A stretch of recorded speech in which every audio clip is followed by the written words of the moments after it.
In an absolutely spectacular display, Sam Darnold and the Seattle Seahawks emerged triumphant over Matthew Stafford and the Los Angeles Rams in a contest that had it all.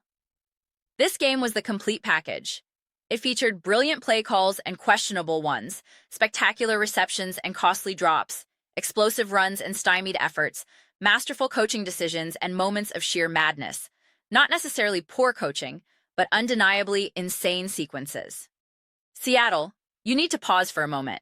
You genuinely need to take a second and fully appreciate what just transpired and the remarkable speed of this organizational turnaround. Do not allow anyone to rewrite history or distort the narrative. That man right there, Sam Darnold, was not receiving widespread acclaim.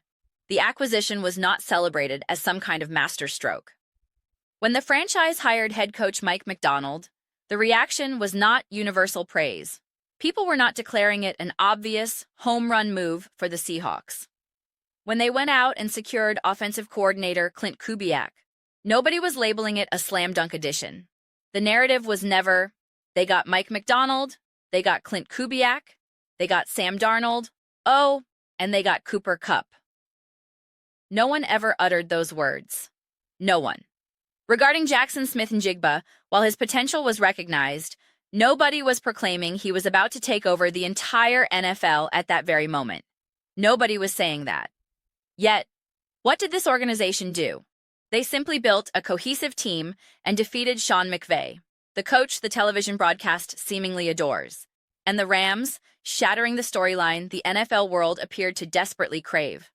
A Drake May versus Matthew Stafford, New England Patriots versus Los Angeles Rams Super Bowl narrative. The Seattle Seahawks essentially declared, "We are indifferent to your preferred storyline. Our focus is on achieving our own objectives." And in this game, Sam Darnold was nothing short of phenomenal. Absolutely phenomenal. Defensively, let's be honest, the Seahawks played okay. Seriously, the Rams and McVay deserve significant credit. Matthew Stafford made a series of unbelievable throws. Puka Nacua came down with amazing catches. The run game with Kyren Williams was effective. The Rams' offense frequently executed their desired plays. Arguably, the Seahawks' most critical defensive stop in the entire game was nullified by a devastating penalty. A truly terrible penalty. And listen, the Seahawks absolutely deserve blame for that mental error. That's precisely why his teammates were yelling at him on the sideline, utterly upset, thinking, "What are you doing?" That single lapse could have cost them the game. It could have been the razor-thin margin between winning a Super Bowl and watching from home. It is astonishing how frequently championships hinge on such minute details. However, as a neutral observer or a Seahawks fan, you have to feel absolutely electrified watching this performance from both squads. The level of play was on an entirely different plane compared to what we witnessed in the Patriots-Broncos contest. It wasn't even remotely close. Even after the Rams' initial 3-and-out series, I noted that their offense already appeared more synchronized and potent than what we'd seen previously. People in the live stream chat laughed at me, questioning my take given the quick punt. But I liked what I saw schematically, and that observation aged perfectly as the Rams proceeded to hang 27 points on the board. As the game progressed into its critical final stages, I kept asserting that this contest would have to be won by Seattle's offense. We were all debating strategy. Do you hand it off and try to run the clock? What's the plan here? My perspective was clear. Your defense has not consistently stopped the Rams. You have not contained Stafford and McVay's scheme. Your offense has been your driving force tonight.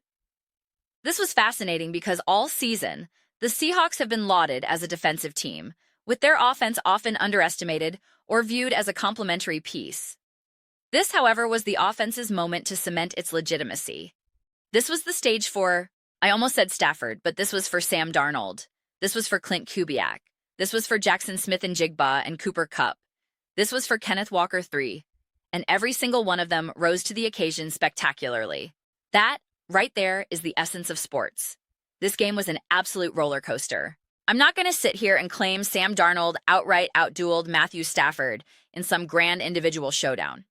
It was a phenomenal team performance, where both offenses were operating at an elite level. Darnold's stat line, 25 for 36, 346 yards, 3 touchdowns, and 127.8 passer rating. I believe he threw maybe one pass that could be considered slightly risky, Beyond that, he was virtually flawless, and he accomplished this without a dominant run game to lean on. 26 carries for only 75 yards. Meanwhile, the Rams effectively established their ground attack. Stafford was equally brilliant. 22 for 35, 374 yards, 3 touchdowns, a 127.6 rating. This was a clash of two perfectly evenly matched teams. What's truly astounding is the nature of the pivotal plays. I typically don't love seeing a game decisively swung by something like a muffed punt, as it can feel like a somewhat unearned gift. I prefer witnessing players decide the outcome through sheer competition. Yet, this game presented a fascinating equilibrium. The Seahawks were arguably gifted a touchdown on an unbelievable play and throw, though gift minimizes the execution involved. Conversely, they gifted the Rams a touchdown on an equally unbelievable Stafford to Nakua connection that should never have happened due to the preceding penalty. If you theoretically remove those two specific touchdown drives, they effectively cancel each other out. And in the final calculus, the Seahawks won. They secured the victory. This is profoundly impressive, especially considering their clinical efficiency. 4 for 5 in the red zone. You have to be utterly blown away by that performance. You have to be absolutely captivated. And you have to be incredibly excited, because this moment was the ultimate test for Sam Darnold and Clint Kubiak. The exact scenario that could make even their believers nervous. I have maintained unwavering faith and confidence in this Seahawks team all season long, praising them well before they ever secured the #1 seed. I've taken my share of victory laps on earlier predictions, and I'm not here to do another one now. However, I have also consistently acknowledged a lingering unknown. How much could I truly trust them in this specific moment? The fourth quarter of a championship game with 2 minutes on the clock and a Super Bowl berth hanging in the balance. How could I possibly know? I had never seen Sam Darnold and Clint Kubiak operate under that precise, immense pressure. I had no frame of reference. One can believe in a team's talent ceiling, yet still lack certainty about their clutch gene. That's precisely why I stated that, objectively, one would naturally place more trust in the proven commodity of Matthew Stafford, the Los Angeles Rams, and Sean McVay in that situation. I've witnessed their capabilities on the biggest stages. I know what they can achieve. I would inherently trust Sean McVay's play calling in that spot more than Clint Kubiak's, and Matthew Stafford's arm more than Sam Darnold's. And that's a perfectly rational position. You can believe in one team's trajectory while also respecting the proven pedigree of another. The two sentiments are entirely compatible. But after witnessing this game, after seeing this performance under the bright lights, your perspective shifts. You think, okay, no, now I trust it. Now I trust Clint Kubiak. Now I trust Sam Darnold. If you're a Seahawks fan, you have to adore this position. I must push back against a prevailing narrative, and I will continue to do so over the coming 2 weeks. I firmly believe in acknowledging that this was not the Super Bowl. Many kept proclaiming that the winner of this NFC Championship game would automatically win the Super Bowl. I despise that type of premature declaration. They said the exact same thing last year about the Buffalo Bills and Kansas City Chiefs matchup, that the winner of that AFC Championship would cruise to the Lombardi Trophy. How did that prophecy ultimately fare? I'd love for someone to remind me. Therefore, I completely reject that simplistic narrative. However, if you are the Seattle Seahawks at this moment, you are justified in feeling an unbelievable surge of confidence because you now have concrete evidence that your offense can go toe-to-toe with the best and deliver under duress. You know it. Now, I'm not going to assert that the Seahawks defense played poorly. They didn't. It's simply that Matthew Stafford and Sean McVay possess a clear, sophisticated understanding of how to attack opposing defenses, and they executed that plan against a Seattle unit that has typically been very stout. That's been a consistent theme in their matchups. The Seahawks, on this night, did not demonstrate a consistent ability to truly slow down the Rams' offensive machine. Stafford's stat line, 374 yards, 3 touchdowns, a 127.6 rating, speaks for itself. The key takeaway for Seattle is this. If their defense can elevate its performance in the Super Bowl and apply consistent pressure to Drake May, as every single Patriots playoff opponent has managed to do, then they will be crowned Super Bowl champions. The blueprint is there. The irony is palpable because entering this game, I hypothesized that it would likely be won by Seattle's defense. That prediction was completely off the mark. It was won, 100% by the offense. 1. 100%. It's just wild. This game was an absolute spectacle. The statistical profile underscores how evenly matched these teams were. 26 first downs for Los Angeles, 24 for Seattle.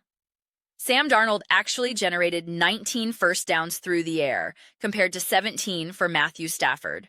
Not that this single metric proves superiority. The Rams had 7 rushing first downs to Seattle's 4. Penalty discipline fluctuated. At one point, the Rams had yet to be flagged, while the Seahawks had accrued several. Just an unbelievable contest. The Rams amassed 479 total yards of offense. The Seahawks' victory was secured by a critical fourth down stop and a key red zone stand. Bend but don't break moments when it mattered most. While you would naturally want to see a more consistently stifling defensive performance, especially heading into the Super Bowl, the offense has irrefutably demonstrated it can carry the load. The weight of the world was placed on Sam Darnold's shoulders tonight. Let's not forget the context. Everyone made Sam Darnold a punchline for years. I understand the Seahawks fan base may not be deeply connected to his past struggles, as he's in his first year with the team, but the broader NFL narrative has ridiculed this player relentlessly, for years. And in the NFC Championship game, he responded by going 25 for 36, for 346 yards, 3 touchdowns, and a 127.8 rating. Without the luxury of a dominant rushing attack to provide balance, he was making big-time throw after big-time throw. Some of his connections with Jackson Smith-Njigba and others weren't simple, schemed-up plays. They were difficult, high degree of difficulty, NFL-level throws. There was maybe one instance where a receiver, I believe it was Smith-Njigba, was wide open for a score. The rest required precision, poise, and toughness in the pocket, taking hits and delivering. You just have to be incredibly happy for him. It's unbelievable. Truly unbelievable. Stories like this are what make football the greatest sport on earth. Stories like Sam Darnold's resurgence are the lifeblood of sports. The prevailing opinion had written him off as a perennial backup, a player not worth the investment. When a respected offensive mind like Kyle Shanahan once remarked that he believed Darnold could be a great starting quarterback, he was met with laughter and dismissal. Shanahan just loves every backup. Well, now that backup quarterback is leading his team to the Super Bowl, and he is not merely a passenger. He is not just being carried along on the coattails of a great defense or run game.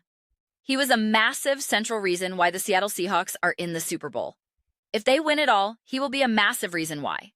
It's an unbelievable story, an unbelievable narrative, a major shout out to the entire Seattle Seahawks organization. And let's not forget, I told you Clint Kubiak and Sam Darnold were going to be a great pairing. Do not forget that. Do not forget that I identified Jackson Smith-Njigba and Sam Darnold as a potential top quarterback wide receiver duo in the NFL before they ever took a regular season snap together. Well, Smith-Njigba's line tonight was 10 catches for 153 yards and a touchdown, with a significant portion of Darnold's 346 yards going his way. I'm just stating the facts. I'm not taking a full victory lap. I'm merely speaking the reality into existence. The two teams I was most bullish on all season were the Broncos and the Seahawks.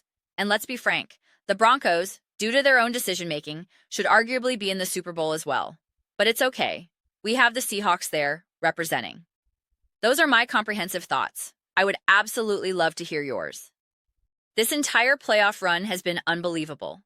Please let me know what you think in the comments below. Seattle, I was with you during the Mariners' heartbreaking postseason loss. I was with you during the painful Russell Wilson interception Super Bowl moment years ago. Oh, and there's a potential revenge factor there I hadn't even considered. We shall see. But let me know your thoughts. I read every single comment, whether you agree or disagree. Let's get some discussions going. Let's have some spirited debates. But ultimately, let's just have fun with this incredible sport. Please consider subscribing. We are building an amazing community here, and I would absolutely love for you to be a part of it. Please don't forget to give this video a thumbs up, as it genuinely helps with visibility and the algorithm. Thank you so much for watching. I'll see you next time, and I can't wait to do this again for the Super Bowl.